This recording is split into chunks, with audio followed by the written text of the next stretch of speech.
The starboard ain't big enough for the both of us. It sure ain't, boy.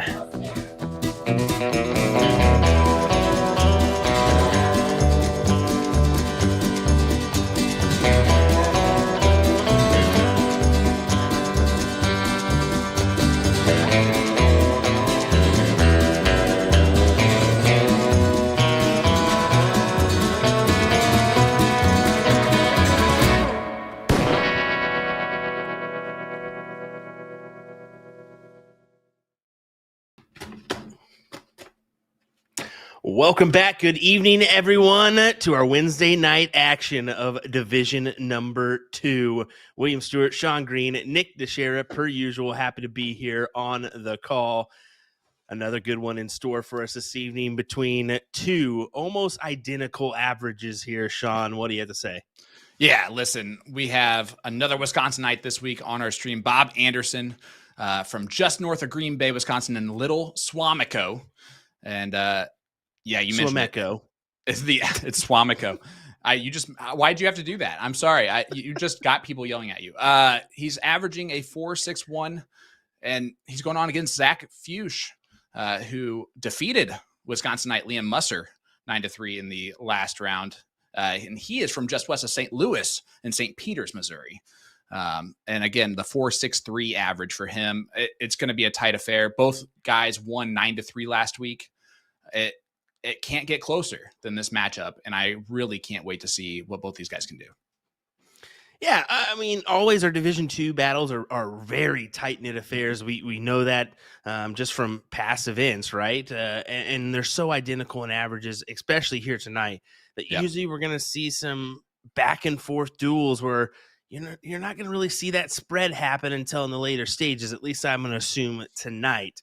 But we'll see. We'll see what has in store, especially on the 9-mark counters. I'm kind of looking forward to seeing what these guys do on that side of it. I think maybe they'll have a few more than they had last week. We'll see. I mean, they possibly could. To put that in perspective, Zach Fuchs had 8 9-marks on his own, 7, and then the 1 white horse. That is the same amount that Leonard Gates had last week in his match, and Zach did it in 3 less games than Leonard last week. So this week, Leonard was a completely different story, but last week, Leonard only 8. He is one of those top 9-mark hitters going against Bob Anderson, who has 5 of his own. And I'm really looking forward to seeing how much firepower they bring to the table this evening. Yeah, I agree with you here. Former Wisconsin level 1 champion and Bob Anderson taking on Zach Fuchs here in this one. So let's get to this tail of the tape. Let's go ahead with Zach first. Go ahead, Sean. Yeah, nickname is Snacks. He is playing for Playmore Coin Op at South 94 Bistro, one of our favorite locations. We've seen some great celebrations out of South 94 Bistro. Been playing 20-plus years. That average, like we mentioned, a 4.63. He is number 62 on that all-star rank list. That is very high up there. That means that he puts all his time and energy into PPD leagues and TOC, and that's always great to see. He's throwing those Jordan Meyer specials, which can only mean one thing. They're loud. And he also has 7 9-marks with 1 white horse, 12 7-marks, 17 5-marks in just 12 games played. Again, defeated Liam Musser last week, the young gun, 9-3 there in that first round. Yeah, speaking of Jordan Meyer, I think he got the W tonight 9-7. As it looks like I was texted that. So, yeah, looking forward to this lineup for Zach. Let's see what he can do against the one, the only. Well, it's effing Bob. How about that? That's what that says. Effing Bob? Schmidt's Blue Water. Oh, my goodness. Booze number 2 is his location. Been playing for 35-plus years. Average is a 4.61 and 997 on the all-star ranking list right now. He barely got in that bad boy. He definitely did. He slid on by the probably like a game or 2, I would assume. Super Darts Bob Anderson, 16 gram barrels is what he's shooting tonight. So, hey, Bob's always a tough competitor. I've seen him, and we've seen him so many times. We know what he can do. Zach's, so we saw him last year, but still kind of, I guess you could call him the newcomer in the group, right? Yeah, I mean, he's the newcomer on this side of the bracket. He came as the lowest average player in Division II and has skyrocketed to the top of that average standings. And I'm looking forward to seeing how he can extend that tonight if he's going to be as consistent as he was. You can see Jason Derby in the background there. Jordan Meyer is watching along a lot of those Wisconsinites. I believe that's Mr. Jeremy Lee, but he's not wearing like the loud outfit, so I can't really tell for sure. But a lot of those good players there at South 94 Bistro always show up and show out for their guys, and it's always great to see. That being said, you mentioned it. Bob Anderson is a tough competitor. He's Wisconsinite. He's going to be scrappy, and to win level 1 at WAMO, that's an accomplishment, a major accomplishment with how difficult and tough that competition is every single year. So I think it's going to be a great battle, man. I have Bob winning this 9-7, but I don't see it any further away from that scoreline. Yeah, I like that scoreline a lot. I mean, usually, like I said, Division II is going to be pretty tight here. So, yeah, I'll take the same. I'll back you up on that. I think I like Bob in that 9-7, maybe even a 9-6 scoreline. We'll give it that, just to be the one off. But Zach gets the job done. Well, with that last dart being a triple 20, edges by to get the start here in our Division II battle. Well, if you've never watched before, let's go over that format and specific rules for the CSC Challenger Series. It is a double elimination style tournament. These players are on the winner's side. The players will play a race to 9, best of 17 legs, all cricket, with a cork that we just saw where Zach's going to start that match. The loser of the previous leg will start the next leg after that. And if either player is down 3 or more legs, they will continue to go first until that deficit is reduced to 2 legs. We don't see that very often, but when we do, it can come into factor. That is the PBD player advantage rule. And if we go the distance and go for speed, those players will cork for start in that last leg decider. I'm looking forward to this, buddy. It's going to be a great matchup. You can see Fuchs coming out with only a 1 mark on the 20s. Bob's going to capitalize on that with his Milwaukee Brewers hat that he always wears. Yeah, big Brewers fan. Indeed. Yeah, I like how you mentioned the support here for Zach, getting the kind of daily crowd behind him, some of our familiar faces. Mm-hmm. Yeah, that South 94 Bistro is pretty awesome. They've got a great cricket league ran by Mr. Jacob Southard there for the steel tip side as well.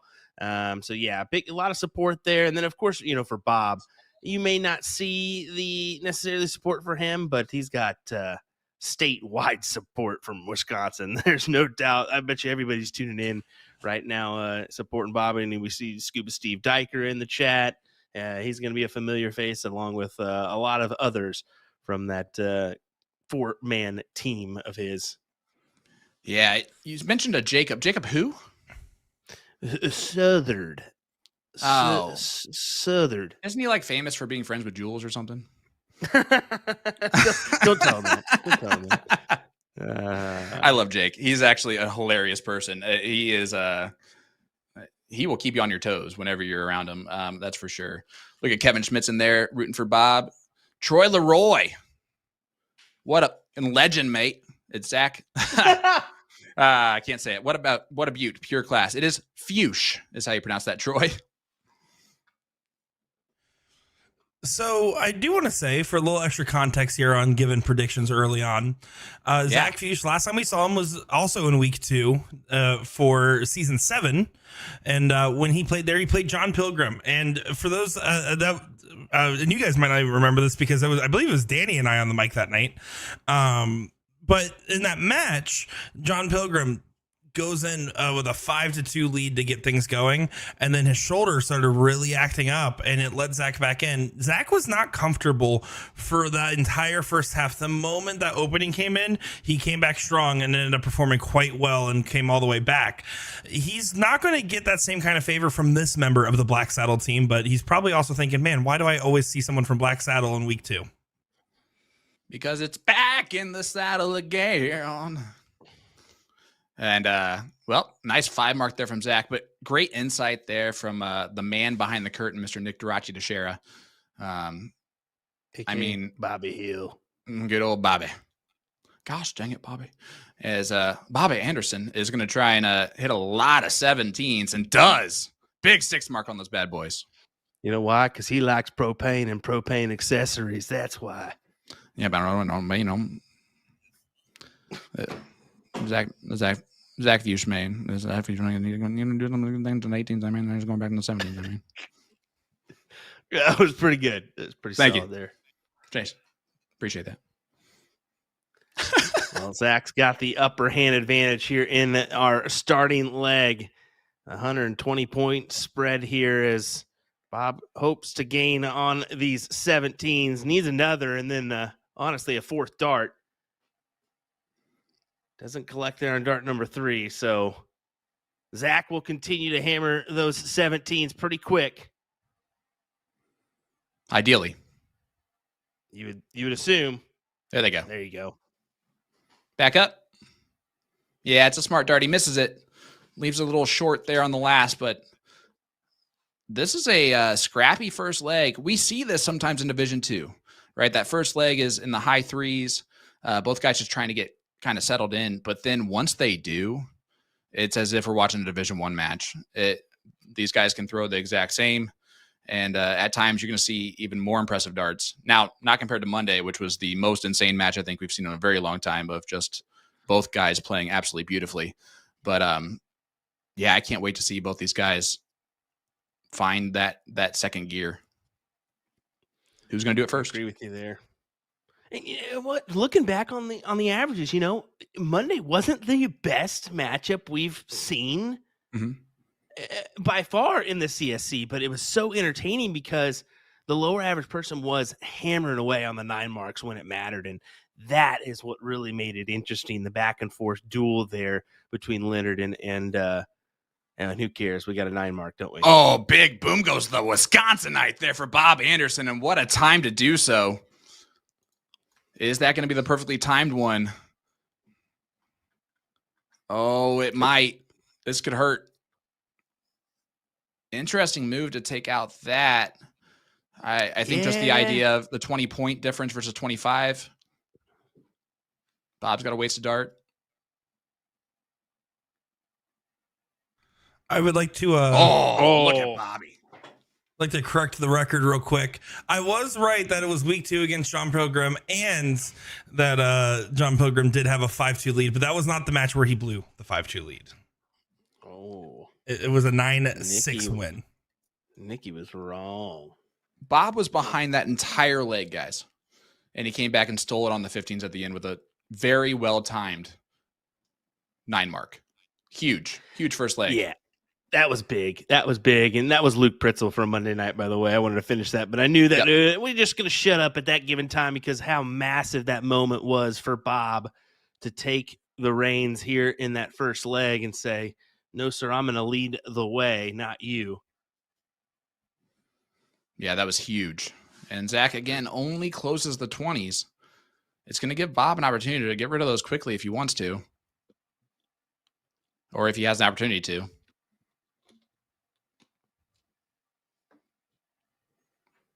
Do you think Bob ever cusses? Or do you think he's like a guy who says like, shoot, dag nabbit? Do you think He looks like the kind of guy, and he sounds like the guy because he's honestly soft-spoken kind of. When you don't really speak to him much, yeah, he's pretty soft-spoken. But once you get the inner Bob working, let me tell you what.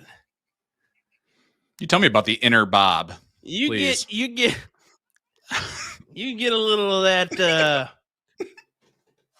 We'll just say it. If you get a little of that apple pie, a little bit of that apple pie in you from Wisconsin, and he'll start talking. The stuff that tastes like apple juice and makes the room spin. How about that? Randall Wisnat defeats Bobby D's 9-7 on the loser side. So Randall, your favorite to win Division II does move on past the second round. Brad Gollin is the one who lost to Jordan Meyer in that 9-7 match. And Jordan said some kind words about Brad. One of our newcomers to Division II this season plays out of the Doug's Sports Pub location and one of those really, really good up and coming players. That's for sure. Agreed. Yeah, you can see Steve saying Bob doesn't say much. But Jason under it says a tale of two Bobs. Indeed. Big darts from Zach there. Forces Bob to a new wedge. That ghost throw is going to get you a lot tonight, folks. It's gotten me at least 3 times already. Yep. And he's the type of person that I never remember that he has a ghost throw. Yeah. Like, even though I just saw it.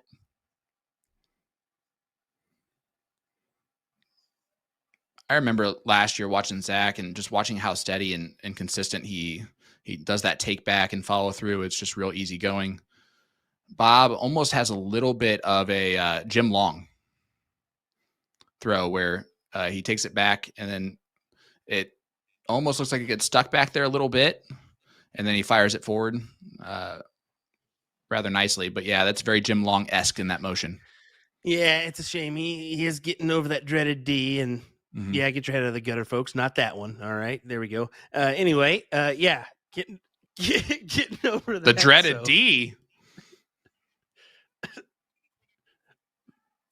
That old dartitis. Nick Teixeira's new dart nickname is the dreaded D.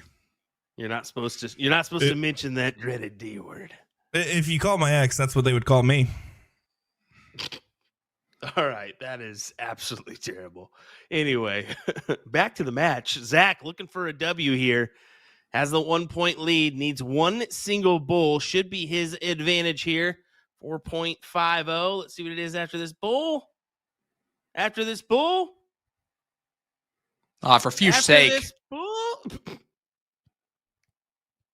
There it is.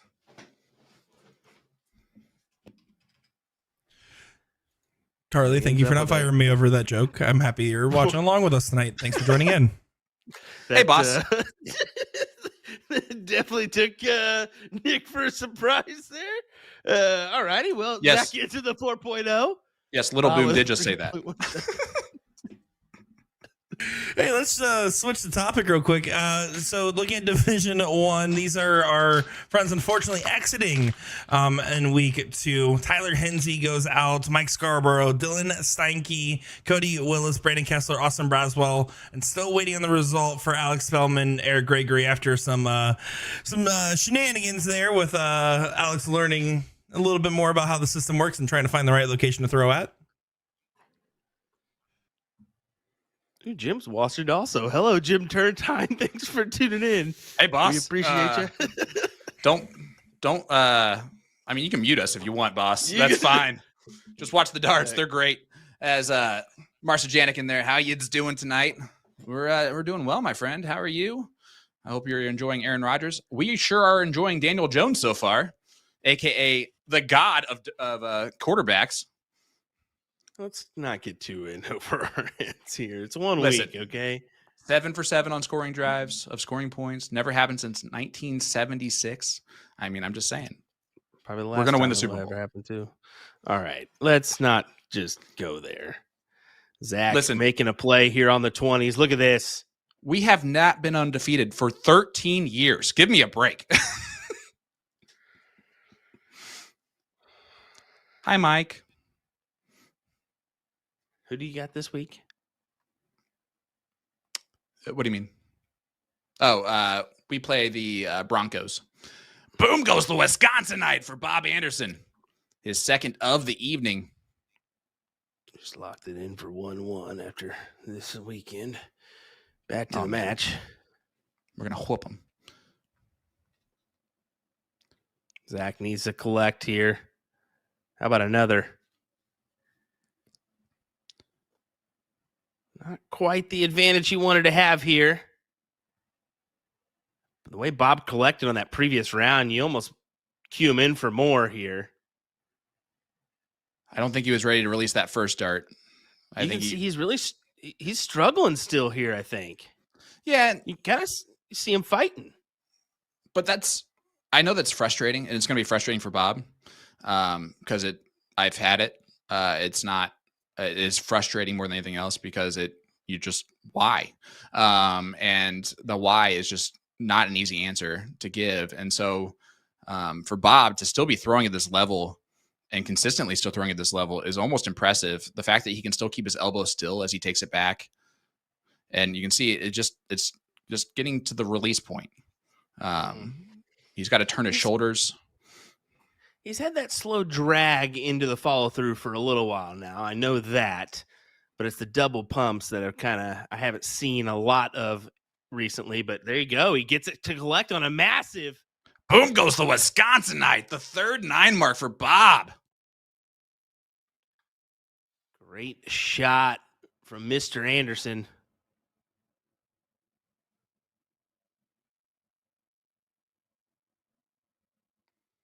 And Zachy Fuchs is not going to collect on those 16s.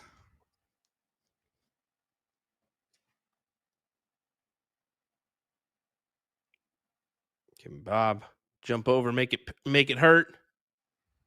You might as well. You got the 18s as well. Nope. Did collect on a single. Made the right move there, I think. You got the two houses to his one. Go ahead and take a shot at it. I agree with that. That was an impressive second dart. He might go 17 here. Yeah, I'd rather him stay on the 16s. I like that shot more. I just think that it might have been blocked.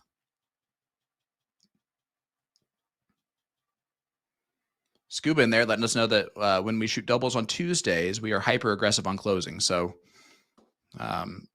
Bob may be used to playing that type of format. However, it's singles. Yeah. I don't know if you know this or not, but yeah, singles and doubles, 2 different things there, Steve. Just Scuba Steve, dang you.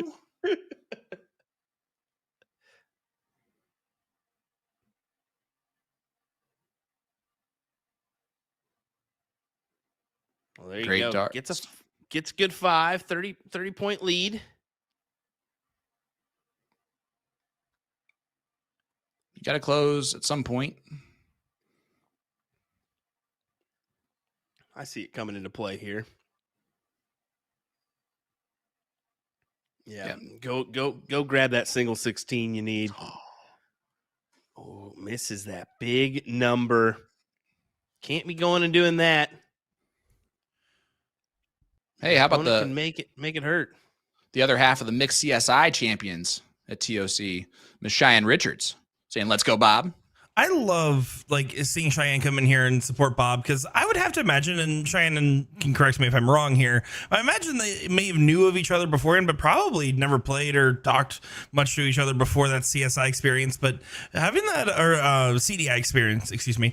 But that's the cool thing about the PPD program with the finale and the CDI, getting paired up with someone that you probably have never played with or sometimes heard of if you're in the finales. It's really cool to then make these long-standing connections with players all across the country, with Bob being in Wisconsin and Cheyenne being in Texas. It's really cool to see. It's one of my favorite parts about the PPD program. Just wanted to also say, try not to pay attention to my earlier comments, Jim and Carly. That's why I say smart stuff about the program too. All right. Well, Nick just talked over that big round there from Zach Fuchs, if you want to hammer him for that. And look at Bob. Another one of those. Oh, trip 15. Oh, my goodness. What a steal. What a shot from Bob Anderson. And Nick thought it was going to be 1-1. It is 2-0. Bob Anderson steals another leg at the end. That's got to hurt. That has got to hurt. That was leg 3? Okay. Well, 2-1. Why is that going first? Because they lost that one. Yeah. This is not leg 3. No, it's not. There's no way. What a huge shot, though. I mean, what a conversion after Zach hits a massive shot at you. Yeah. Man, Fuchs Bob just getting the job done right now. Troy goes off. Bless up. I love it. How did I miss a whole leg? What happened? You just wanted to say a snarky comment to me, and you had one loaded up just in case. It just was a misfire. It's okay. It happens. It's too soon. All right. Just unbelievable, man. Double bull. Yeah. Trip 15 to steal the leg after a impressive shot from Zach. Yeah. That hurts if you're Zach. I mean, he's not letting it show here. He's just, all right, turn around. Let's produce on this next leg and see what we can do here. Oh, Bobby. Bobby is just hitting his shots. He stole 2 legs. It could easily be 3-0 Fuchs right now. And instead, Bob Anderson times perfect shots and has a 2-1 lead. I have to ask you, though, Will, is that a better sign for Zach or a better sign for Bob? It's so early to tell. I mean, anything can happen after break, so I can't really say it's an advantage either way. Of course, you give the upper hand to Bob right now, just confidence level, knowing that he's hitting when he needs to. So, yeah, I would say you give the slight edge to Bob, but you can't give it the full go because it's 2-1, you know. That break will come into play, and what happens there, anyone knows on that. I mean, do you take that second to cool off? Do you keep hammering away at the board? Do you find a groove? Do you lose it? Who knows? We'll find out. Yeah, and it's almost one of those situations like if you're a golfer, right, and you're playing against somebody and you're getting on the green in regulation and then 2-putting every time, and then your opponent misses the green and just chips in for birdie instead. And you're just like, really? Like, I'm just playing steady, and he just takes over. And then eventually he's going to start hitting those good shots too. And we're seeing that with a 6-7-5 here from Bob in leg number 4. Yeah, tasty stuff here. Scott, I'm usually loud, but I think it's going to be your fault, Scott.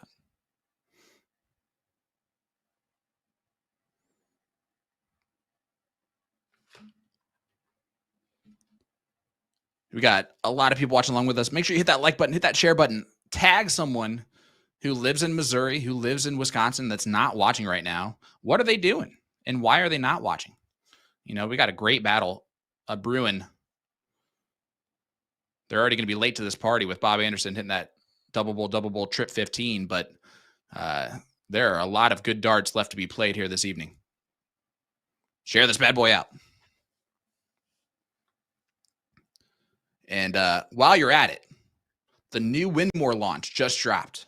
Check out the 3 barrels today from pro dart players Brendan Dolan, Mike Maloney, and Alex Spellman, as well as new versions of the Winmore Fusion molded flights that I love so much. Just tap the banner on the A to Z Darts website to shop the full collection. Macaroni. Isn't that cool? Would say. Like that was 2 out of the 3 players that we just mentioned. They're in the CSC Challenger Series. You know, yeah, gotta love it. Got to love it. And speaking of Alex Spellman, how about the misfortune for him yesterday? Went down to Georgia to play his CSC Challenger Series matchup with Eric Gregory, and the boards are offline.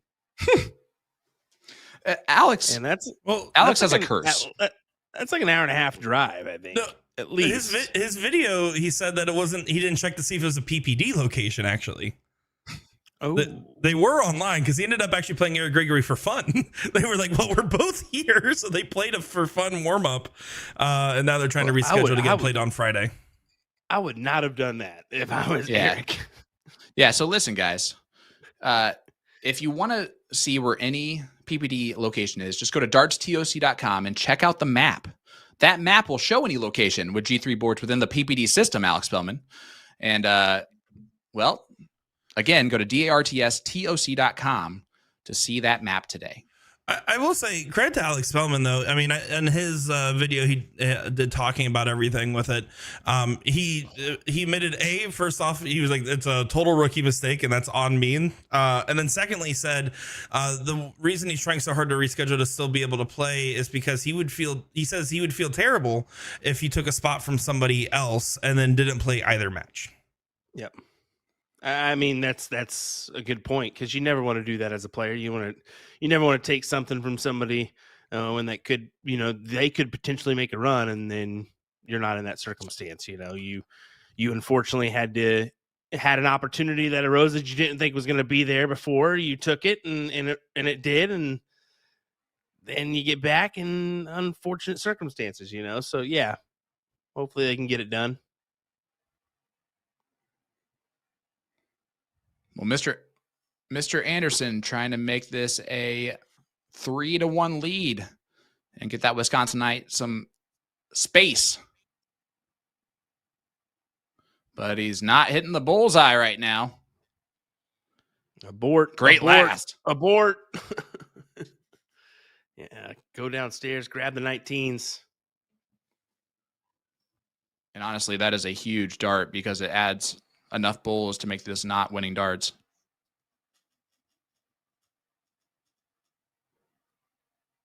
He's going to need another double. Just get the point lead back. Not going to do that. Bob should go at this on dart 1 and then play it by ear.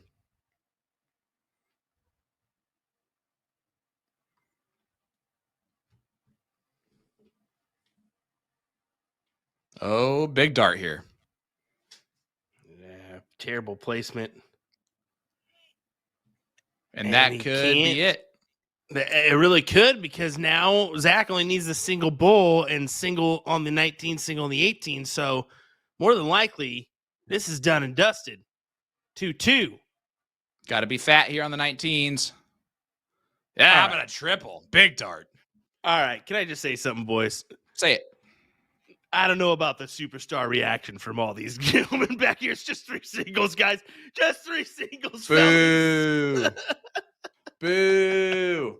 That's a terrible take. Terrible take. Let the boys have fun. Let the boys have fun. For the boys. It is a big leg. Especially when you feel like you're down and out, though. To make it 2-2, it does feel good. So good leg for Zach there to recover and gain the upper hand, we'll say. It feels like the dart gods balanced out right there. Bob hit that triple or double trip 15 to steal leg number 3, and then Bob misses the single bull when he needs it, so that Zach can steal that leg number 4 and bring it back to pretty much exactly where these guys should be at this point.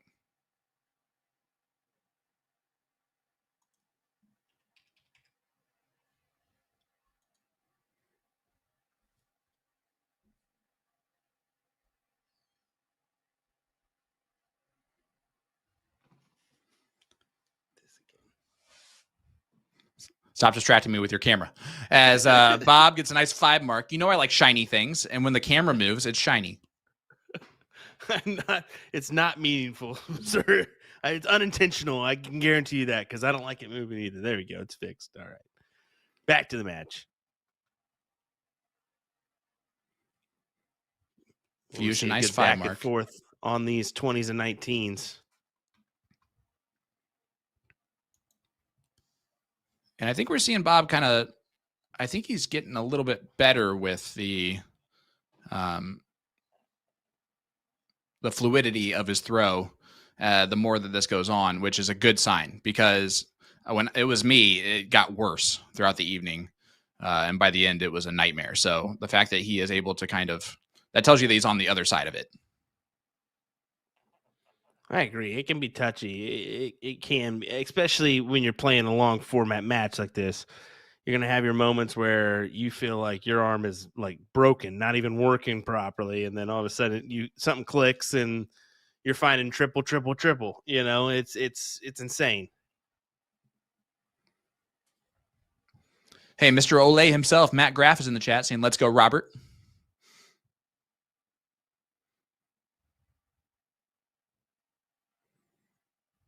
Referring to Mr. Anderson. Fuchs going to look up at the 20s. No, he stays down on the 19s.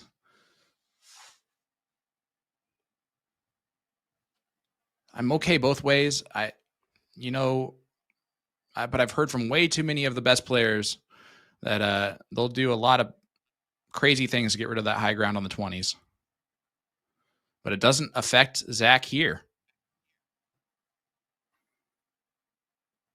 It does not. Has the opportunity to steal. He's going to try to. It's unfortunate he's got to commit all three. But he gets it done. Close the door on those 20s. Bob, what are you going to do here? 18s, I would imagine. Yep. He kind of likes these 18s as well. Oh, big dart. That is a huge dart. Great collection to close it right back on Zach.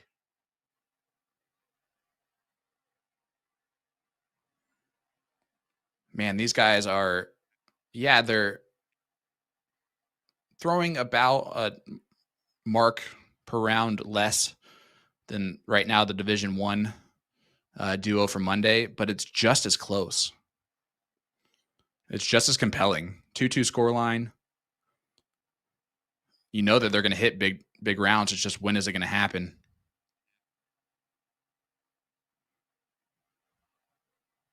Back to points. Bobby's goes. No.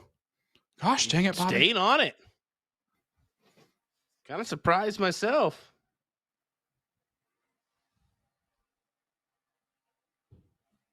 Liam turned it around tonight. Got the win 9-1 in his CSC matchup.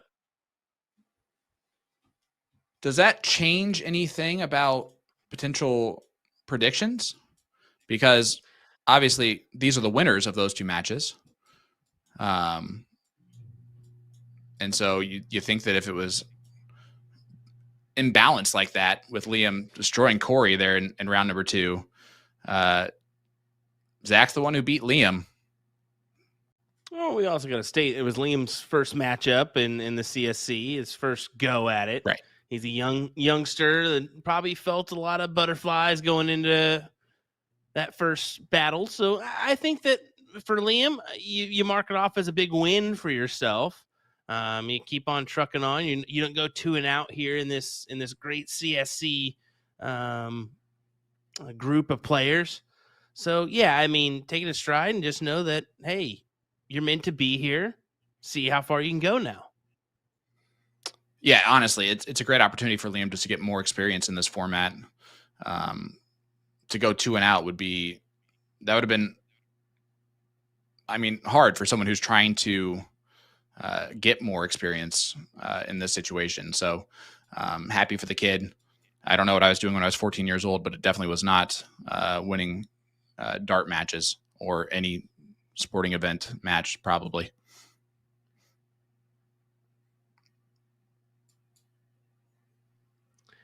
I ran into a basketball goal and broke my clavicle around that time. I definitely was not focused on darts at 14. That's for sure. Well, what are you alluding to being focused on there, Will? I'll let you guys figure it out. Schoolwork? Exactly it. Let's focus on grade A schools. Schoolwork. You were a rugby guy in high school, weren't you? Late high school. I was more football and what have you in high school, freshman year and sophomore year around that time. So, shocking to see what Sugar was doing at the age of 14. Would never have guessed that. All right, Bob, a big last start. 52-point lead. Which means that Zach cannot take out both of those numbers and get that point lead. So if I'm Zach, I'm staying there. Ideally.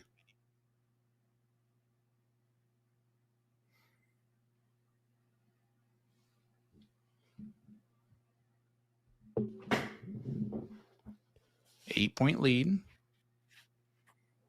See how hyper aggressive Bob is. Can't really afford to be too aggressive here. I think you need to stay there on the point so you can go up to the 18s. Just make sure you hit something worthwhile. There you go.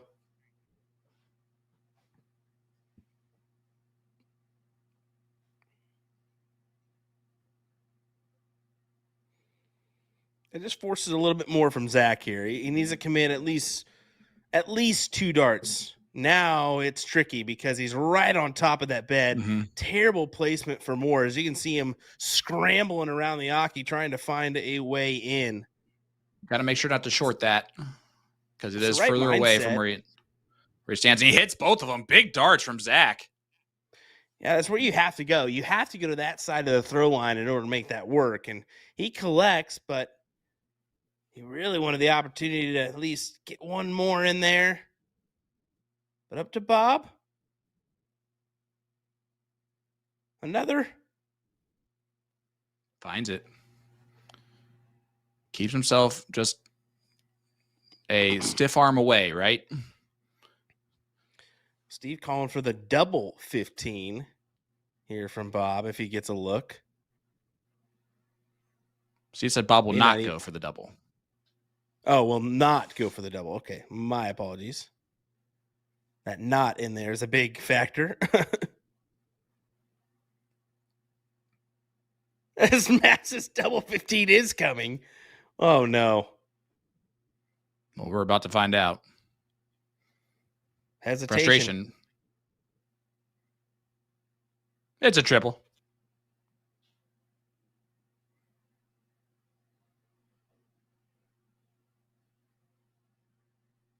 It's amazing. His predictions are just as ugly as his throw.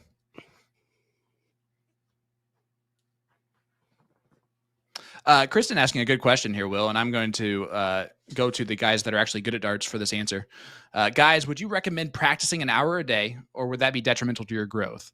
Does too much darts or too many darts lead to dartitis? I know everyone's different, but what's y'all's advice?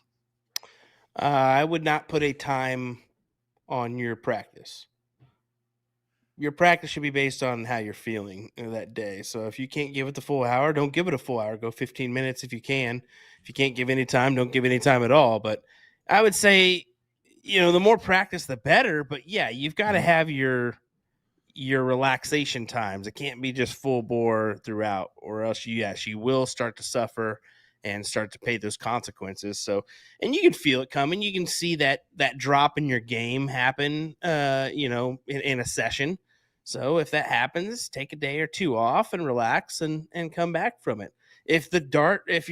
I'll have a technique coming out here soon. I got to film it and whatnot. And I've got something that I've been working on that could help with dartitis. But the first thing I recommend is if you're feeling that come on, take a break. And I mean, by a break, I mean like 2 weeks, a month, take a break. And if you come back, usually it's a new thing before it even happens. So I will say boom goes the dynamite, but also sorry, Sean. You were so ready to say it. No, I will say to that point too. Is over practice an issue for some? Yeah, but if you're the type that is playing 5 leagues, 2 tournaments, and practicing 3 hours a day, if you're ever practicing as that's a 7 mark from Zach. Yeah, but the most important thing is if you're practicing an hour a day, I would not worry about any negatives that come from that, especially because dartitis can develop for a multitude of reasons. It won't be a singular one. But if you are going to say I want to practice an hour a day, then you have to make sure you understand. And I will say this every single time. Practice with a purpose. If you're just throwing and you're just throwing up a game for an hour or two, I'm not saying that doesn't not help, but if you want to get actual results from your practice with a purpose. Have a set goal, have a set regimen. You don't have to always. I agree with Will though. Don't lock yourself into a time. Set yourself to a regimen. Yeah, that would have been the one thing I would have recommended it at the end of that was just be intentional with your practicing.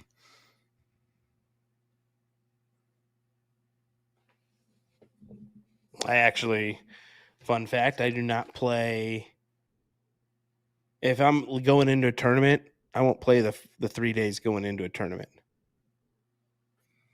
So I will take off because I want to be hungry when I come back to play. So I want to feel I feel confident, especially when I come back in. I feel like I'm giving it my full go. So yeah, that's something that I do. That's my strategy for buffets. And honestly, my strategy for blind dates.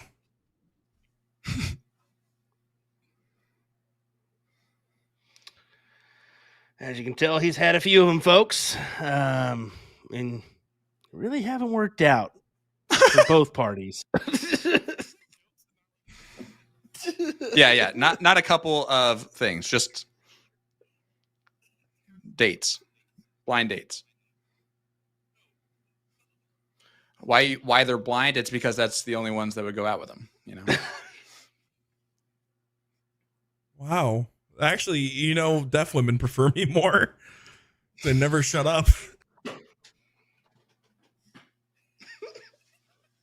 I'm sorry. Everybody. And Bob is doing a lot of darts here. Great darts from Bob. Saved by the Bob. Oh my. Nick is mostly the one saying all this stuff tonight, by the way. We'll just reiterate that. Yeah, don't get us in trouble. Know the differences in our voice. This is Sean. This is Will. Will Will here. is- No, this is Will. do not put that on me, Bobby. AKA Nick. All right, Bob, looking for the 15s. I would go back up just to be on the safe side, but hey, he gets this 15s and looking true for 4-2. Yeah, Bob doesn't give a fuchs what you would do. He is going to He's gonna do his own thing, isn't he? his own thing. And as long as you hit it, it's the right move.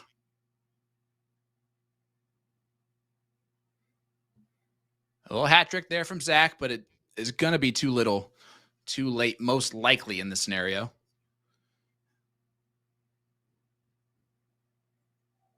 Well, Bob stepping over and staying. Oh, that's a happy little accident there. But now a single 20 doesn't even help, which is why he goes back to the bowl.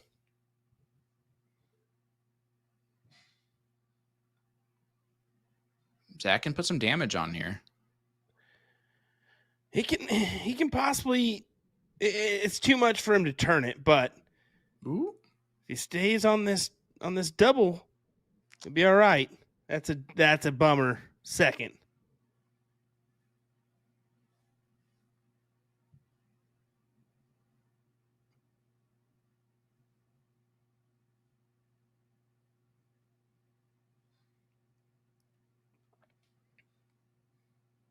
And Bob having to bail out because of it. And he might as well stay here. It's troublesome. You kind of want to convert to the trip 15, but yeah, that's what I was thinking. The trip 15 may be his answer just because he feels like he's blocked on the 20s. And even the 15 there added the extra bowl. And that's what he needed to do. Zach could have had winning darts if he would hit the double on the first dart, did not. Now Zach's just looking to get that point lead back. And he's scrapping along here. If Bob makes a mistake, this is Zach's to pounce on.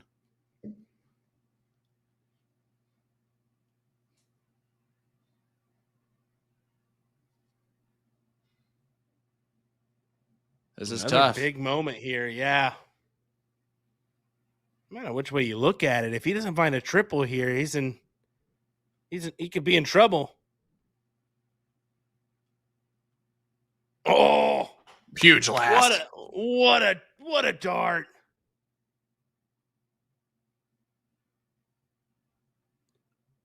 Made his sold his soul for that one. That's a big dart to have right there. And the double's big too from Fuchs. Wow. Big moments here in this Division II battle. We're brought to you by Partners Promoting Darts.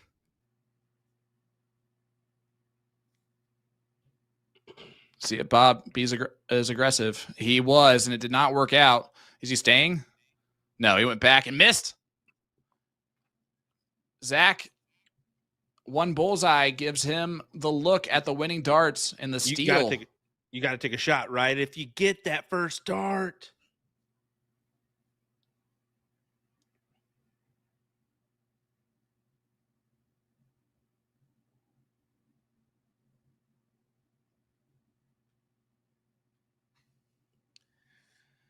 Converts on 3 bulls there to at least give him a bigger advantage.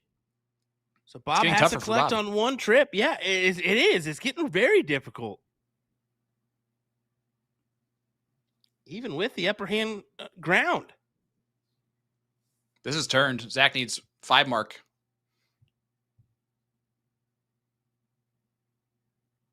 And he did this all on bulls. Oh, big dart. He has 2 shots at this 15, and he only needs 1. Big darts. Zach Fuchs ties it back up 3-3. Will, how many times are we going to see this where the other player comes back to win it at the very end of the leg? I mean, this is the beautiful thing about Division II. I said it. We won't see a big spread until the latter stages, and it's holding true here. We thought we were going to get it right then and there. We thought we were going to see 4-2, and instead, Zach sweeps the leg to make it 3-3. This is a big leg here, and Bob opens with a 5. Yeah, this is the last leg before we will take our break, hear from our players. Fantastic interviews with Nick Teixeira, I'm sure. And then we'll be right back after that. Yeah, we really don't know part of this match, but we're sure they'll be great. Will, this is the same as every other week for you, Will. This is the same level of excitement and anticipation for the interviews because you watch them with the rest. Sorry, Sean. And that's okay. What statement did I say was wrong here? I stated what I stated, and it still holds true. It was the tone. Oh, okay. Does his argument hold water? It does. Fuchs gets that point lead. When's he going to get the look? Hey, did you hear that? He actually got a reference to a movie, ladies and gentlemen. One time for the one time. I like that movie. Oh my goodness, it's like pigs flying or HE double hockey sticks freezing over. I know that certain people can say the F word on the live stream, but I will not even say. I would like to say, fully for context, I wasn't sure if we were allowed to put Bob's nickname in there. And I asked Will when I was doing tech support with him earlier. And the whole point is I was like, okay, let's just not show Sean and have him read it. And then Will forgot and had to read it himself. Yeah, you even threw me the first one. Yeah, I really didn't even know what was coming my way. But hey, we made it work. I like it. And Zach, 108 points his way. That's a pretty good spread here. Well, and it's the 5-3-3 playing the 3 from Bob. This would be huge. And only another 3 mark. If Zach can take this leg, massive, massive, massive.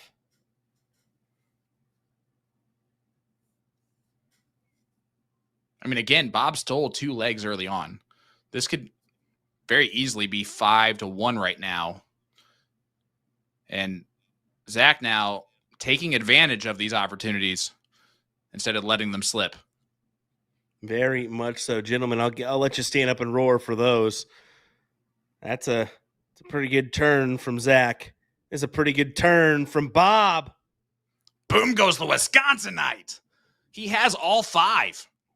All 5 of them. 2, 3, 4. Yep, he's got all 5. If he gets to 6, pick up sticks. Tyler Hensey won't be able to count anymore.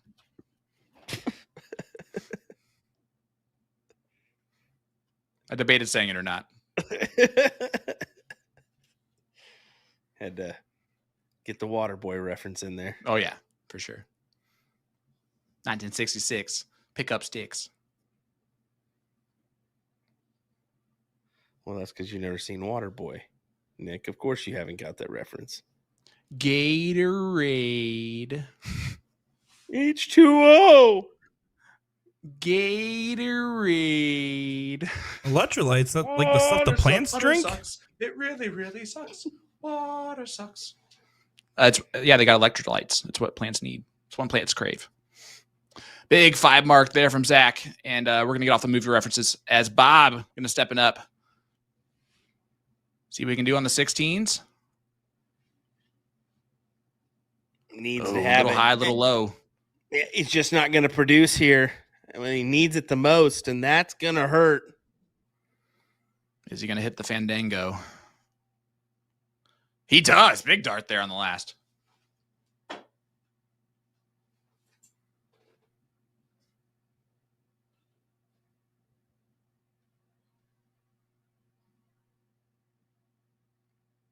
And Zach just going right at the 16s. Now going to go back to the points. Yeah, and Bob's going to have an opportunity here to turn this around. He already has 5 9s. Another one will do that.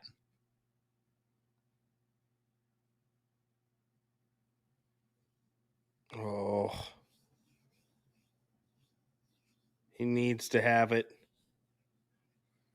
He needed one of those triples there. Heather Fuller saying 16s are the devil. They can be. They can be a harmful number if you're just hitting just outside into that neighboring 8. Placing it right on top of it. That's the tricky dart for me. Yeah, the one right on top. Yep. I can deal with the one below, but on top, I just can't. I have to move to the left or right for me to at least try to work a dart into the bed there. But this is wide open for him to 9 mark this. Bob. Another big 9 from Bob, and he does it now for the second time on the 15s to get himself back in the point lead. Will Zach be able to hold? Oh, what a first dart. You betcha. You may take a look. Anything you can do, I can do better. Timed it better, that's for sure. His first 9 of the night comes at a crucial time. And unless Bob can do some bowl magic that Zach did in the last leg, Zach's going to have the lead heading to the break when he was down 3-1.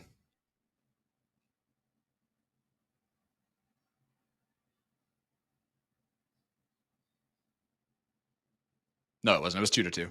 I lied. Because Zach stole that leg at the very end. Mm-hmm. But here we go for a 4-3 lead. And he does it. Zach Fuchs, 4-3 over Bob Anderson, the Wisconsinite, as we head to our break, Will. Yeah, big moment there for Zach, and what's been a scrappy back and forth battle here between Bob Anderson and him. I mean, overall, 4.25 for Zach, 4.15 for Bob. So I expect it to be picked up a little bit here in the latter stages of this match. We'll be right back with some great interviews before the conclusion of this one. Join here for week 2 of Division 2 of the CSC Challenger Series. We have Zach Fuchs here with us once again. We've seen him a while back play John Pilgrim, and we're excited to have you. But before we get into it, what saloon are you playing out of tonight, and what vendor do you play for? I am playing out of South 94 Bistro, and I play for Playmore Coin Op. Playmore Saloon sounds very appropriate for a Wild West theme this year. And, you had to go against the kid in week 1 with Liam Musser. Can you talk to us a little bit about that match? I did. I wasn't really nervous because I've played this before and this was his first time. So I kind of expected what to go into, just be very aggressive. And that's what I did. I made sure I was ahead in points, closed up houses, and just basically beat them down the board, and I got the 9-3 victory out of them. Well, you started off the campaign absolutely wonderful, but tonight you have a good matchup in front of you with Bob Anderson. What's going to be your game plan going into this? I do. Basically, same way I was in week 1. Just be very aggressive, especially on open numbers. Try to get at least 2 triple point lead. Other than that, I just got to hit my marks and have fun. And now, of course, there's a lot of tough competitors out in this Wild West. Who is the most wanted on your list besides yourself? I would probably have to go with John Edwards. He's been throwing some very good darts lately, and just looking forward. Hopefully, I can meet him in the King seat. And is there anything you want to say to your friends, fans, family, or anybody else watching along? Just everyone at South 94, everyone that supports me throughout, my career of darts, I guess you want to call it. Playmore, Coin Op, Jim Turntine, Kayla, Carly, they're the best. And then, my wife and my 2 boys, and, just everyone, It's just a great opportunity to be a part of this organization and to be a part of the CSC. It's fun. Well, the pleasure is all ours as we have a great match in front of us tonight, Zach. So we wish you nothing but the best of luck. My name is Zach Fuchs, and you're watching the CSC Division II series. Push the limits and bring your game to the next level when you shop and save 15% off the Red Dragon Paradigm darts for our September Dart of the Month special. These 90% tungsten darts come in 2 barrel shapes, tapered and torpedo, and offer the same milling across both barrels with radial grooves and diagonal notches in each section. The Paradigm darts also feature a dual coating for a smooth touch in the front and a rougher feel in the back. Each box also comes with a set of hardcore premium flights which feature a sweet holographic effect that will light up your darts with every color of the rainbow as you throw. You can also get a chance to win a Red Dragon Snakebite jersey in the size large with a monthly raffle. How do you enter? Just purchase our September Dart of the Month special and you'll automatically get entered. The giveaway ends October 1st, so don't miss out on your chance for free stuff. Tap the banner on our homepage at atozdarts.com to shop the Dart of the Month, and don't forget we ship internationally. Best of luck to everyone.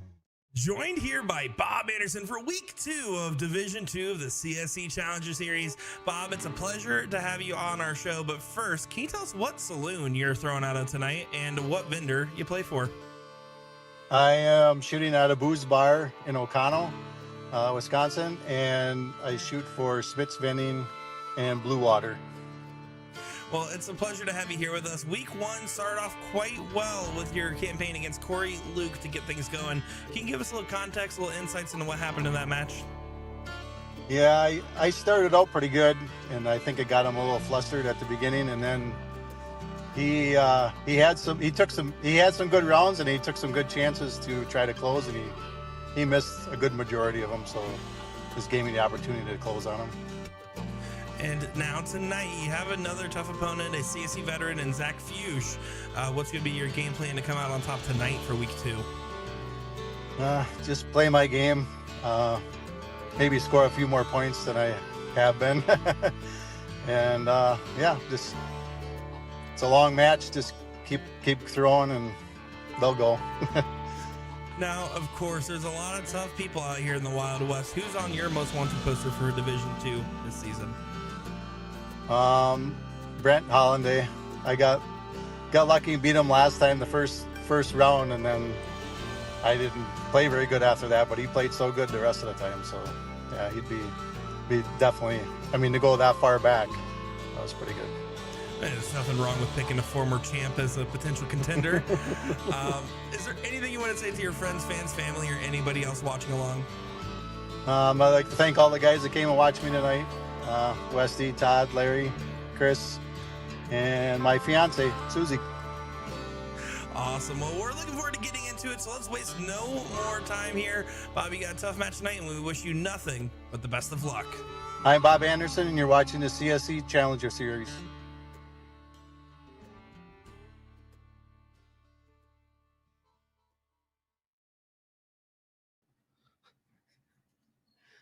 Welcome back, ladies and gentlemen. Here we go with the conclusion of our Division 2 battle between Zach Fuchs and Bob Anderson.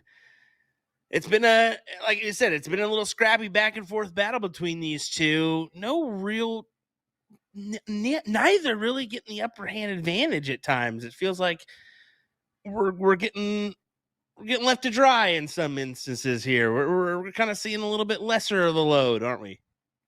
Yeah, I mean, it's been a roller coaster of darts so far, as it's been just up and down for both players, right? It has been one of those moments where Bob has stolen 2 legs, right? Especially with the double bull trip 15 early on. Zach has stolen a couple legs himself. Battled back on the bulls that one time. Hey, look, it's the mailman, Todd Wigman. Oh yeah, another player. Guy sitting with the postman. Oh, okay. All righty. Todd, one of those individuals that we see frequent this bar for streaming. And so give Bob Anderson a little dap up and we'll get going here. And I can tell you how far away they are still watching from. I can assure you this. Nick is not getting any form of record deal anytime soon.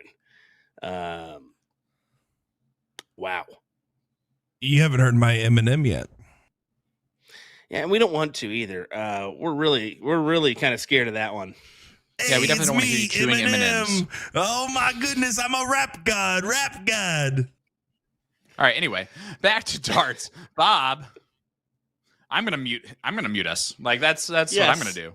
Yes. At this point, everybody's gone. We'll see if Bob can get going here. It's almost like, if he just throws the darts, they're gonna go where he wants them to go. Dart-itis is a mental part of the game.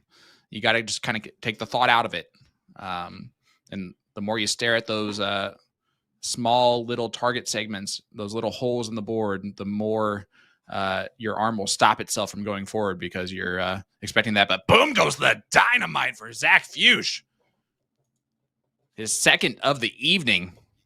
And he's gotten them in back-to-back legs as he's starting to heat up.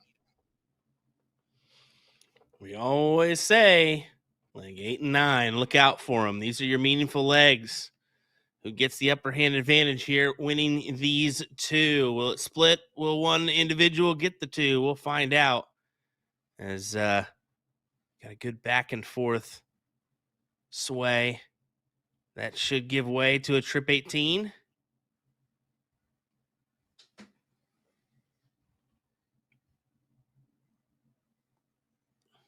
Bob at Boo 2, which rhymes with Blue's Clues, which is wonderful. Boo who? Boo 2. I was joking, but okay. Haha. I'm just kidding. Yeah, I haven't seen the original. Which is funny, actually. My home location is called Nippers 2.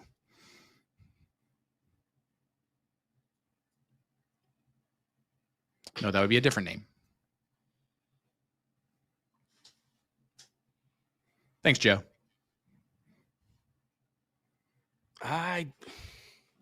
It's a total. We always enjoy compliment sandwiches, okay? That's good a last. tough call there. But it's such a tough call being that Zach already has 2 on that wedge. Yeah. You know, it's tough to decide to go for it because chances are he's just going to come up and hammer that 1 needed to close the door. Which it looks like he will do, and he does. Just like you said, it's a 24-point lead, though. So the points are within a bowl.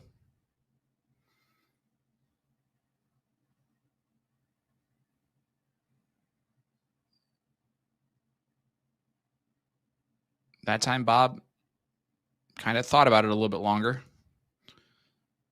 Fuchsia's been very aggressive on pointing first and then going for the close. Starting to help him pointing here. second, and then going for the close. Big darts.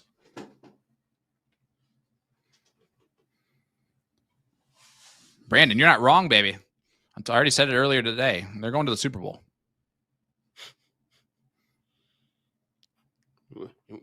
Daydreaming here? Yes. Yeah. My expectations last week were I hope we win a couple games. So, yes, I am definitely hyperboleing a lot right this second. But leave me alone. Right. Not all of us can be Kansas City Chiefs fans, okay, that just win the Super Bowl every year. Or lose it every year. One of the two. Wasn't always like that, Sean.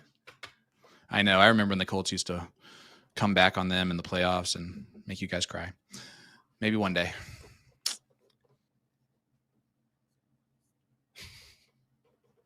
Zach looking for a 2-leg spread. Exactly what he has in store here is, I said after break is when we're going to see it. How about right after break would be ideal for Zach.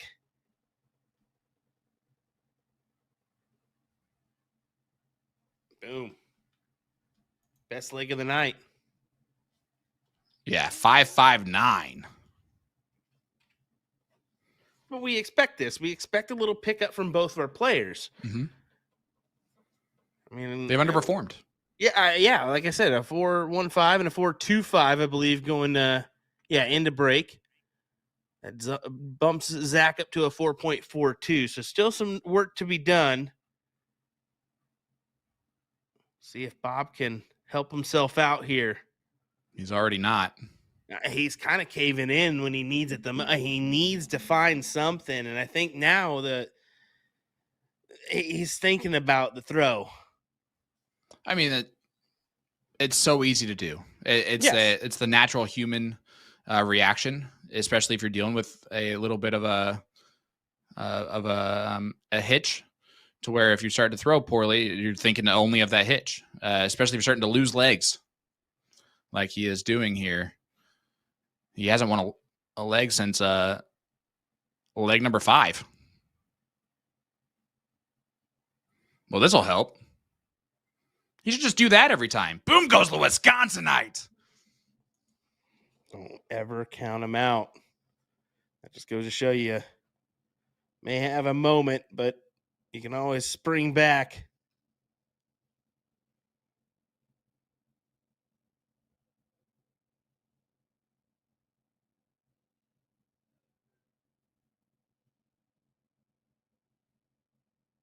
Yeah, and Zach just has to. I know that's not the right shot there. That's more of a frustration close, but also he was completely blocked in the 19s. Yeah. Well, now Bob just keeps on trucking. Tries his hand at the 17s. Yeah, Bob's in the driver's seat now, this leg.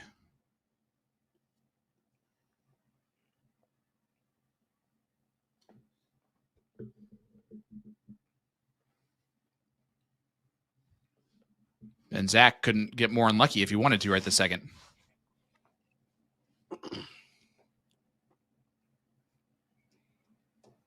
Free reign to just keep on going. 18s, 15s, or 16s. I bet that looked good when it left his hand, too, on that 15. Oh, yeah. Zach looking for a 9 mark.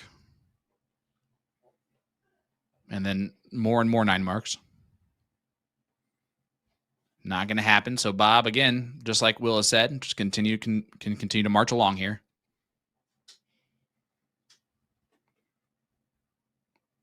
When you're up $1.60, you can do whatever you want. Close your eyes a couple times if you want. Wait, you're not supposed to do that when you play? If you're Alex Spellman, you certainly do. That's just his Zen mode. That's when he turns into the Jackal.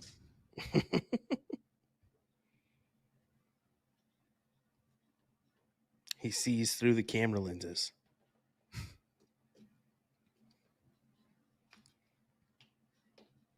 Yeah, just go right at it, Bob, here. Even if you just get the 2 big ones. There's the first. There's the second. Close the door on those 15s. Leave yourself a look at the Bulls for the leg. And then try to rattle off this next one. Make it 5-5. It's fitting, isn't it? It's it's truly fitting that we go right back to a tied up match. I agree. This seems like it's more and more likely that it's going to be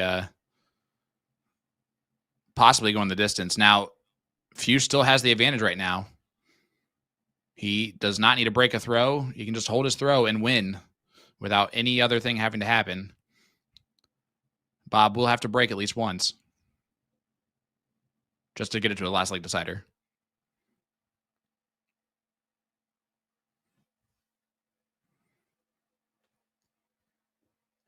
He's giving a little strut back to his friends there. Even being kind of down and out in this leg. You know the rules. When Night Fever plays, you got to dance. Got to give it a go.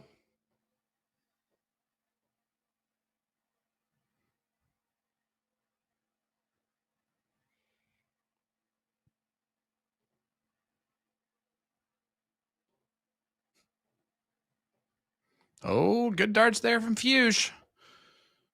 Bob can't do the mess around on the bulls anymore. He needs to turn into Bobby Bullseye now. Needs to grab one. There it is.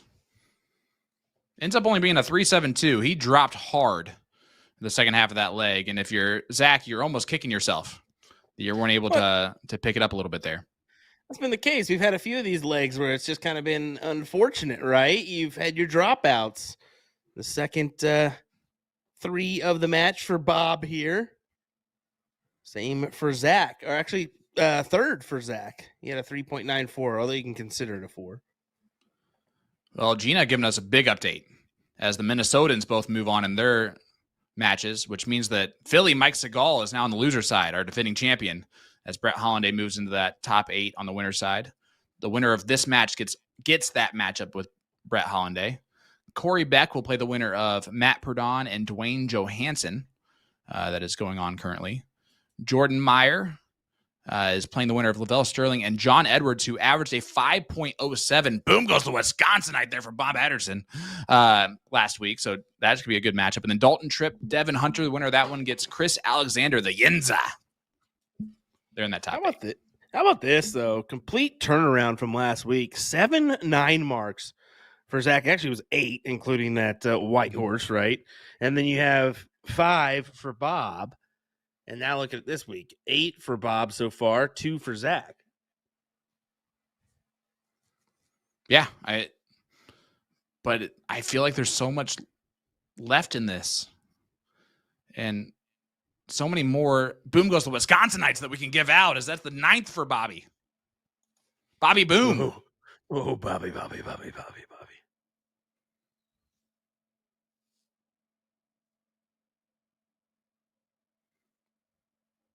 We just found out that Missouri has smoking bars. It's impressive. Yeah, you didn't know that? You didn't realize that? Nah, Indiana has it too. I'm pretty sure in Kansas we don't have. Well, we have private clubs that can do it, but that's pretty much it. But yeah, Oklahoma, Missouri, yeah, there's you don't have to have necessarily a private license for that one.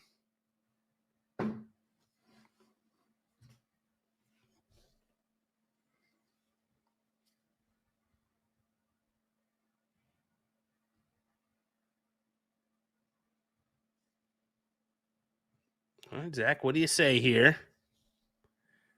That gives him the option to take a look, and he sure does. How about that from Zach? Boom goes the dynamite. What a time to do it. He needs to rattle off a few more.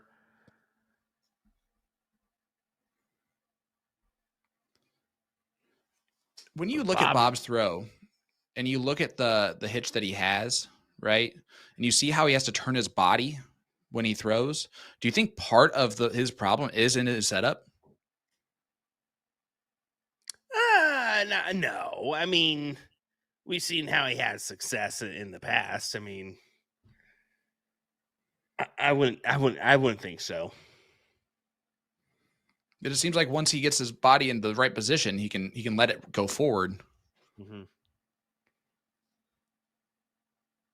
just like that. You almost wonder if he turns the shoulders to start off with, if it makes that a little bit easier. But again, even thinking through that is darn near impossible without rebuilding. If you think you can't do it, take a look at the 17s or 15s. How about another 16? His second niner of the leg. We have 3 in this leg alone. Number 10 for the night for Bob Double Anderson. digits. He has a whole freaking pit crew finding darts for himself right now. That's exactly it. We look over and there's like 3 people running up Look there. Look at this. There's one guy crawling on the floor right now. Oh, he stood up, but he was crawling on the floor. Bob had to put on his glasses. This could be a hot minute. He had a tip or something, and then his dart was on the ground. So let him figure it out here. Get a little. They got 15. And then we're moving on. Watch him throw a 9 here. No.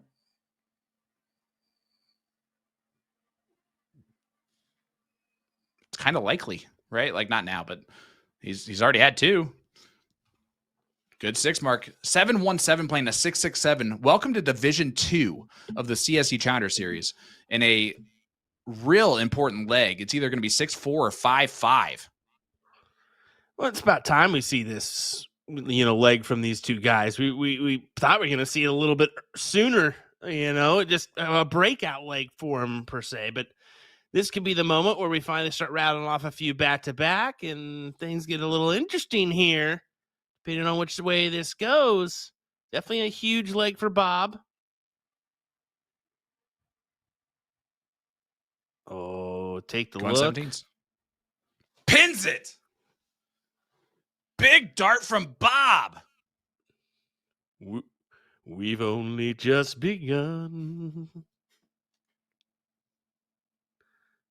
We've still got a lot to play here tonight, ladies and gentlemen. Buckle up, Buttercups. Hit that share button. Bring everyone along for this ride. It's going to get exciting. Potential 7 more legs. I'm almost like queuing it in now. We said this 9-7 was going to be kind of our aiming point, and we knew I said possibly 9-6. I don't see it doing that, but 9-8. Come on, please. This is an important dart here from Bob. And I like the move back to the 16s. I know it's the less aggressive play, and it can come back to bite him here, but I think that was the only move with the hanger.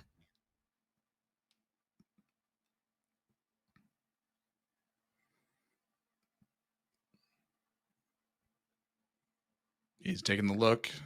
He's just a single. Gets that fat 16. And that 5 mark puts him at 647. 17-point advantage. Bob's going to have to get rid of the 15s at some point. Oh, and he is not happy with that first start.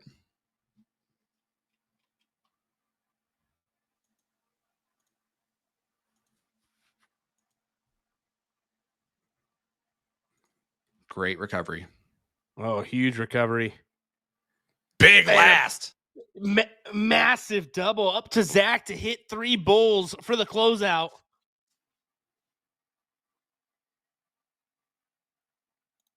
Needs 2 more.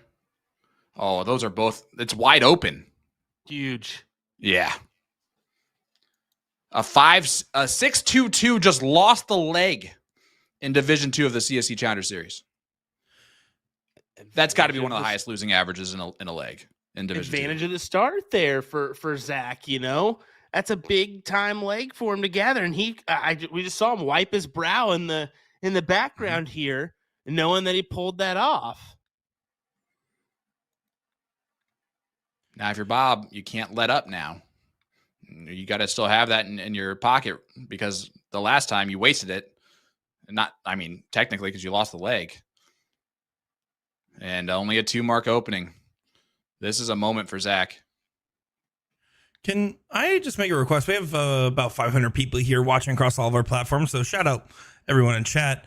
Can someone just make a compilation of all the different reactions to Jason Derby celebrating his friend hitting shots? Because Jason Derby's reactions give me so much life. Thank you. That is all. It's amazing. And I agree. He is hanging on every dart that his friend throws.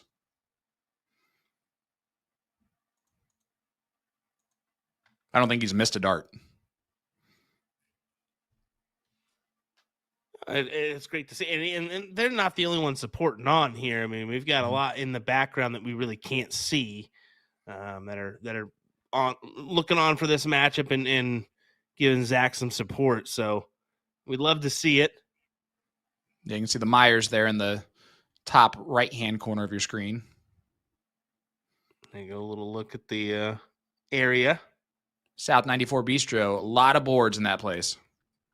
Yeah, a lot of boards. This is an incoming score line. Devin Hunter wins 9-6 against Dalton Tripp.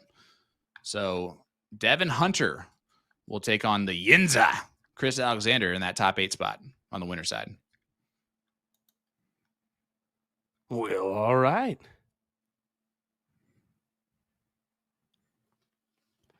Fuchs, great Love to first see start. it. I just stay all day with the X on it. That's exactly what he does.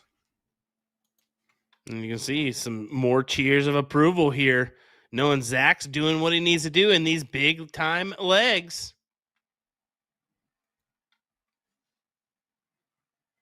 Oh, unlucky last from Bob to kiss it into the Trip 4.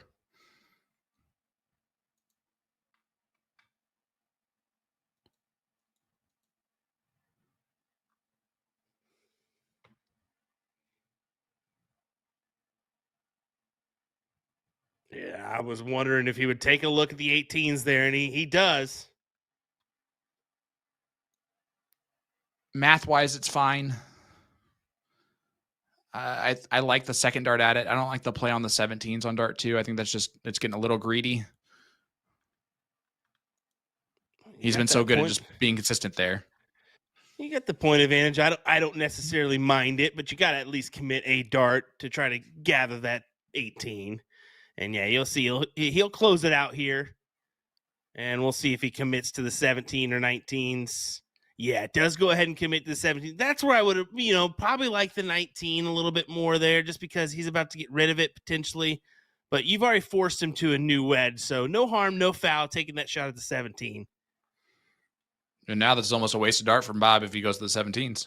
This is why I kind of do not like that Bob's attacking the 17 here. If you attack the 16s, yes, you're giving up a little bit of point margin, but I like that play more because your opponent doesn't have anything on it. He can't one-shot kill you if you only hit 3 or 4 or 5. I mean, that doesn't do any value.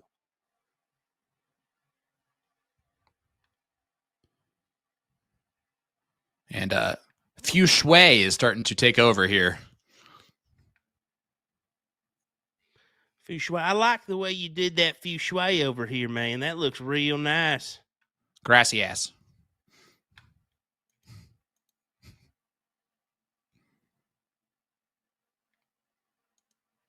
Good 6, but yeah, it does not matter. Just give way to Zach to make the run here on the 16s, 15s. Good marker. Split the upright. Yeah, 3 is good. Just close it down. Exactly. Close it down. Another wedge, and you've got 3. And Wes, you have been missing a good matchup. Matt, thank you for the update. Chris Beck won 9-7 over Ryan Davis.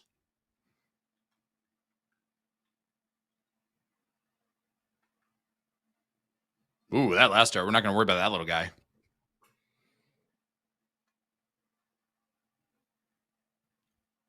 That was not the good type of missed by 2. And now Fuchs. A 7-4 lead is huge here, Will. Yeah, big time. Almost. It's a lot to ask if you're Bob. You got to win at least a couple in a row. Yeah, especially with the up-down nature of his game here.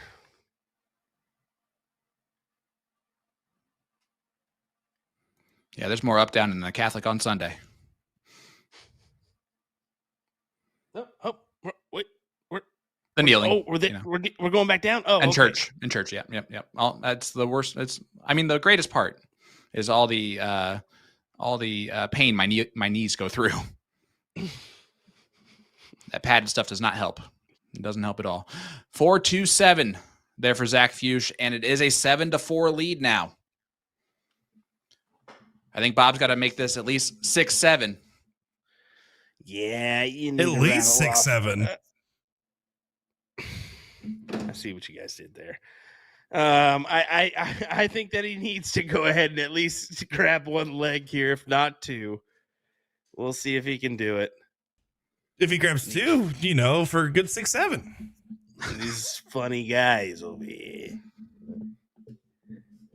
This is actually a true thing. Today, in our meeting at school, our teacher meeting at school, we tried to figure out exactly what it means.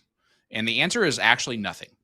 There's really no meaning whatsoever to it. So I don't know why Serenity is getting so upset about this every time. I don't know why it's triggering, because it does not mean a single thing. It is a meaningless meme concept that has just kind of become a thing. And I guess there's a hand motion to it that I did today at school, and the kids laughed at me. Well, you're a funny guy. Funny guy.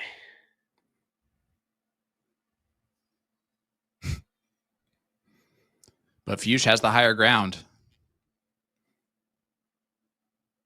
And all of the momentum in the world. Or at least in Missouri.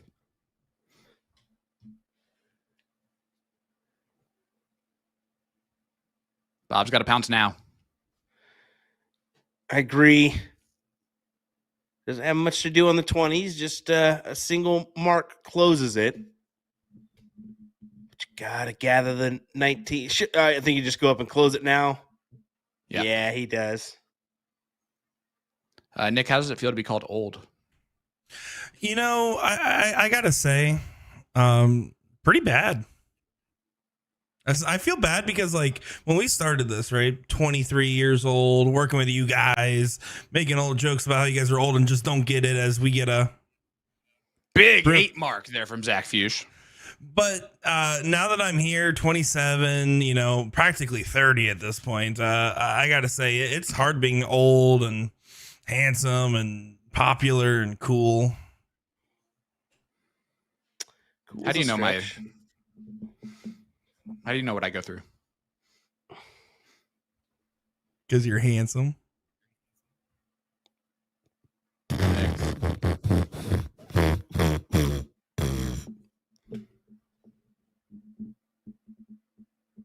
I think Will's officially done with us tonight, by the way. What do you mean? He's been done with us since the beginning of the show. He even said, I'm going to leave at halftime. Like that, he already knew how bad this was going to be. Joe, I teach 7th grade English. Isn't that surprising? 7th grade English. What's surprising about that? I am basically a giant kid. So if there's someone who probably is fine doing that, it's probably me. You look like an art teacher to me.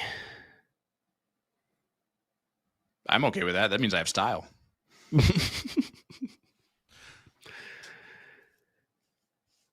Too close to call here.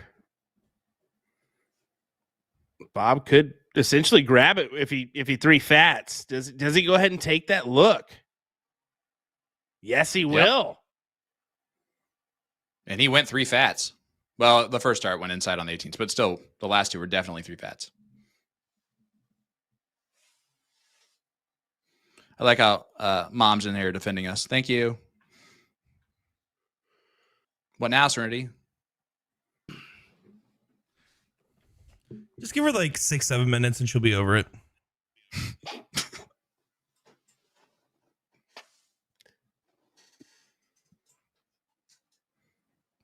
No cap.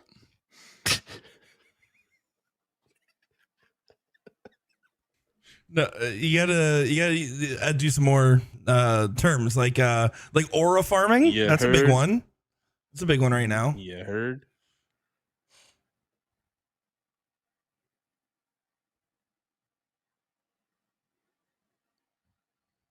I hate you guys so much.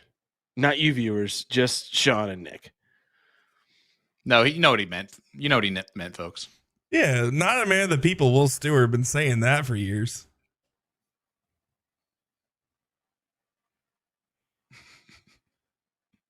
Will, if you keep talking about how much you hate our viewers, they really will never buy your barrels.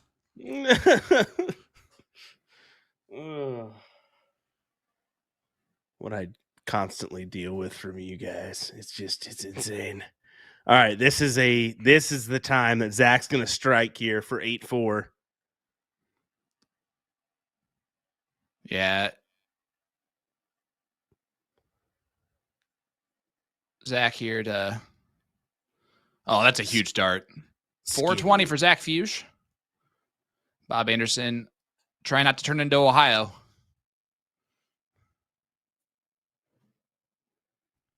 And really paying the phantom tax on this one.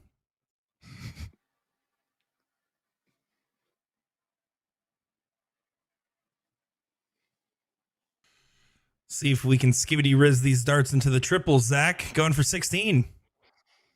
All right, let's not get too carried away here, Nicholas. John Edwards gets a victory over Lavelle Sterling. So that matchup is going to be Jordan Meyer versus John Edwards in that top 8 spot. And I think that means the only matches we're waiting on is this one, Bob Anderson, Zach Fuchs, and we have not gotten an update on Matt Perdon, Dwayne Johansson. Pretty good display from you guys to lay in these score lines for us. No, we always appreciate it. Did you watch Mike Maloney went to a last late decider against Sean Cafflish? Let's give a huge shout out to the Wisconsinite who shot fantastic in that match. I happened to just tune in and I saw that it was leg 17. I was like, no way, this is game 17. So Mike's gone back-to-back last leg deciders and pulled them out. Huge. And especially against Sean Cafflish, who's been a savvy veteran on the CSC for quite some time. But yeah, pulling off a really great match with Mike there, but does take the L. So, all right, Zach, to lock in an 8-4 lead here in this Division II battle.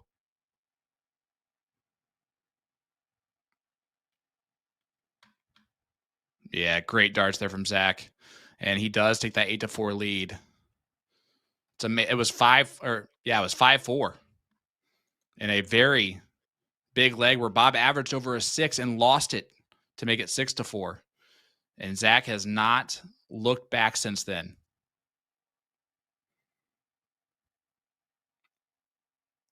Can the Wisconsinite turn this around?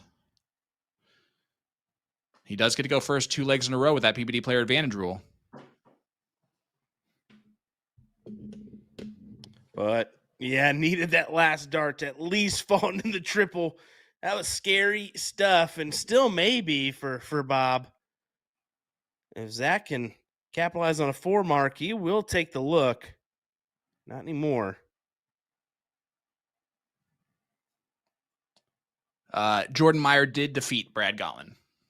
So Brad heads on over to the loser side. Jordan said it was a real tough matchup, and Brad is a beast.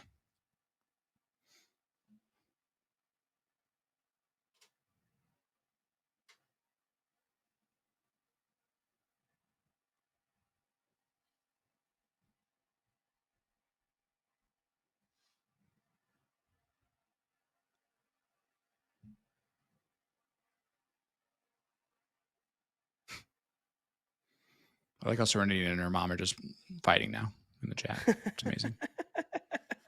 That's it. Send them to the back rooms. You're just looking up terms now. Don't act like I didn't already know that one. Let's run through Division I on Mondays. We have that top 8 set up here. I just want to run through that real quick. We got Ram Guevara, Brian Dennis doing battle. This is on the winner side. This is not like top 8 remaining players. Leonard Gates, we saw him win on Monday against a very good Luke Pritzel. Takes on Ryan Jervis. So back-to-back Wisconsinites for Leonard Gates. Jordan Elzinga, newcomer to Division One, is in round number 3. He plays Mike Maloney. And then Kellen Sperlin, Mike Carter. That will be our live stream match on Monday night. So we will see Big Cat taking on Little Mike. So I gotta admit, when you look at that top 8 on the winner's side for Division One, at first it seems a little surprising when you look at the lineup, but actually revisiting those first section matches and everything like that, first round and round 1 and round 2, the 2 names that really do jump off is Jordan and Kellen. But the rest, when you look at their routes and you look at what their other possible matchups could have been, you got to give credit. I mean, Brian Dennis is a little bit of a surpriser, but in the section of Tyler Hinsey, Brian Dennis, Jonathan Long, Josh Connell, I thought it was very open. So overall, I mean, with Jordan and Kellen, I think welcomed additions to the top 8 in the winner side here. I agree. And I would argue that there were probably 3 upsets in that round number 2. I don't know about Jordan Elzinga versus Brian Bigham, but obviously we know Brian, ESPN athlete this year, so that had to be an upset there. Rick Hinsey, Kellen Sperlin is a good matchup, but if we're just going on name alone, we probably would pick Rick, and then Kerry Thaxton, Mike Carter. Mike had not been in form here until recent, so it is good to see him make it through the top 8. Zach, before this round here, just really getting down on the music that he's enjoying in the background here. Was thinking he was going to have a moment there with the pump up for that round. Not quite what he envisioned. Yeah, disco night at the Bistro.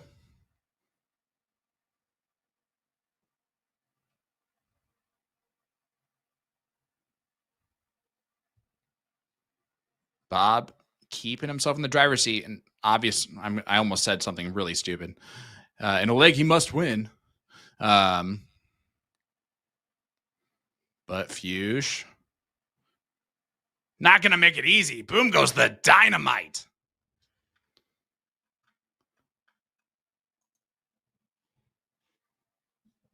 What would have been your over-under on 9 marks tonight? Did you have a number 9? I was honestly was thinking like 11 and a half or 12 and a half, that range, just because of what they did last week. The first and second week are so hard to really factor a 9 mark count here. This is an opportunity though. Massive. Zach, back-to-back 9s. huge time to do it. He closes the door on the 20s for Bob, and that may be the round that gets it done here. We're going to find out. He almost got his third 9 mark on the 15s.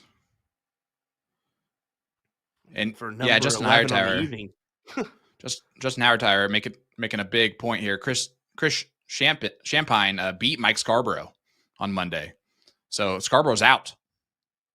Yeah, when you mentioned that Scarborough was out earlier, that kind of threw me off for a minute because I was thinking, oh, surely he'll get like that second one if he gets the L against Gates, but there's nothing given here in this CSC Challenger Series, and that just goes to show it.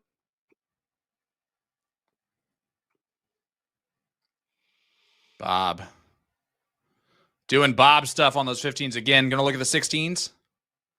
And he hits the 9 at the right time. Oh, my goodness. 4 9 marks in this leg, 2 apiece.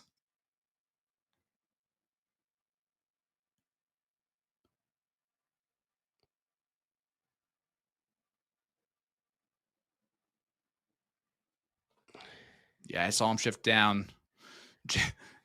Again, Jason Derby he's not using very much of that chair at all. No, he's been up and down all over the place, hasn't he?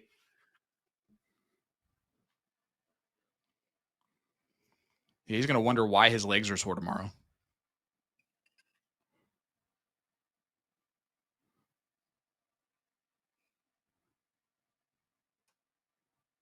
Ooh.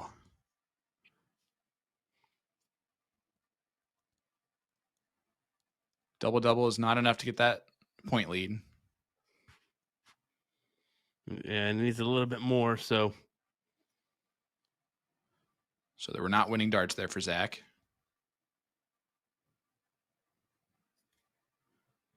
He might go back at the 15s one more time. No, he stays on it. I like that move.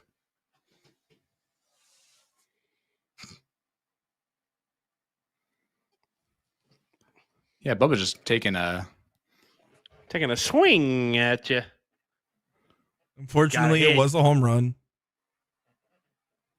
Full bed's open. Got a hit. Didn't hit. And that 15 doesn't help at all. No, it does not. And here you go for the match. 2 bowls and a trip 15.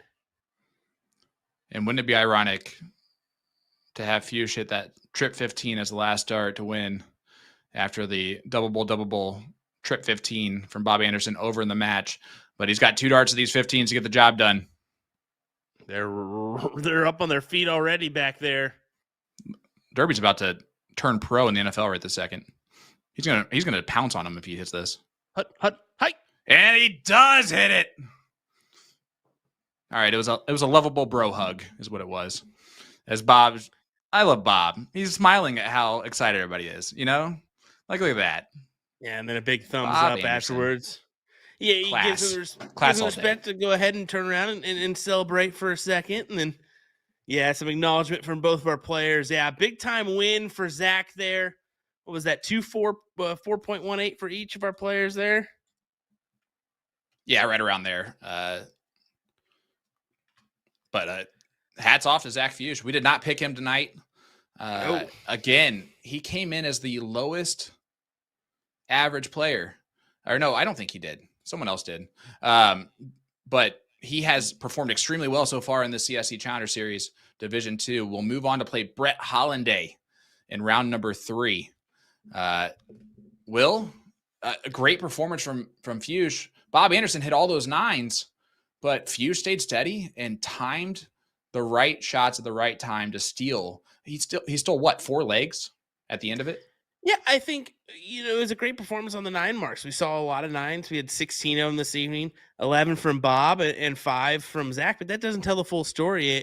It was a little strugglesome darts from our players. We're not going to lie about that one. A 4.16 for Bob and a 4.40 for Zach. So room for growth there, but it was some intense action. We saw some really big turns in the late stages of legs where we didn't really anticipate that happening, did we?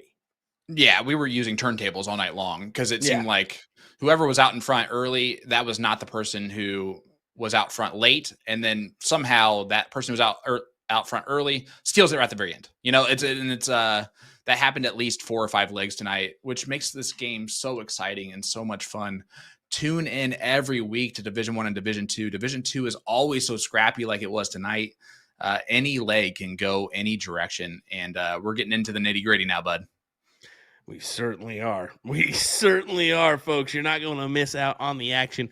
Monday night, we got another one coming your way, 8 p.m. Central Time. Join us right here on Partners Promoting Darts as well as USA Darts. We got the action for you. Thanks for tuning in, folks. We appreciate it. Will, Nick, Sean, we'll see you next time. I don't know I was last, but all right.